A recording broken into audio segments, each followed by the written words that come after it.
Just a few thoughts on transcendence and the European spirit.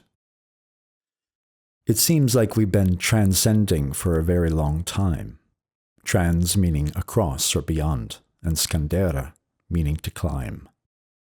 Europeans have been trying to climb beyond or rise above for many centuries now. It's clearly seen in the Christian project of getting to the next world, of transcending the earthly plane. It's seen as well in the Enlightenment project of rising above through the power of reason, and of discovering and implementing universal truths. Lately, the trans project, if you will, has included a pronounced element of transgression, of literally stepping beyond, with an intent often toward irreverence, insurrection, and subversion. Since the end of the Second World War, we've been trying to get over categories of being that were previously considered fixed. This all feels like rock climbing to me, meaning that there's something dead below us and we need to rise above. We need to get on top of it so that we can conquer. Rock climbing has its uses, but we seem to be stuck in this mode. There's too much rising above, in my view, not enough going within, not enough forest walking, where the project isn't so much about transcendence as about immanence, embodiment, communion.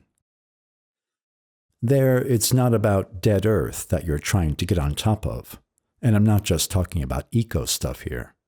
It's something living. It's not concentrated, it's distributed.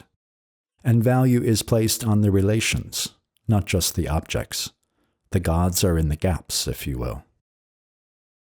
There's also spelunking to consider, climbing down into the cave, descending into the underworld, and it looks like we could do with some of that as well.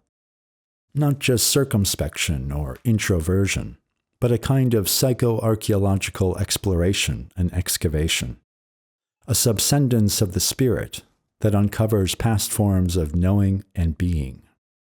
Not just for the sake of it, indeed one can get lost down there, but to find our way forward in the middle realm, in the realm of the living, which lately has begun to feel especially dead.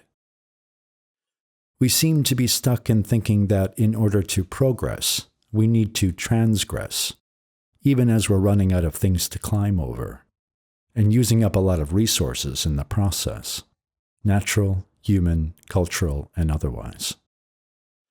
It looks to me like we're in danger of transgressing ourselves right off the cliff. Indeed, we might already be doing that. If we're feeling that transcendent rush of weightlessness, it's because we haven't yet hit the ground.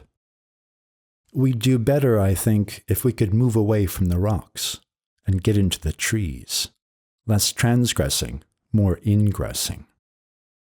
We wouldn't be giving up on great adventures. On the contrary, we'd be stepping into life, moving toward a new kind of quest, a new set of boundary lines. Some will undoubtedly go on conquering what amounts for them to a pile of rocks, vanquishing their way toward a diminishment of life, maybe even transcending their way to oblivion. There's another way, though. The signs are there, and we can take a different path.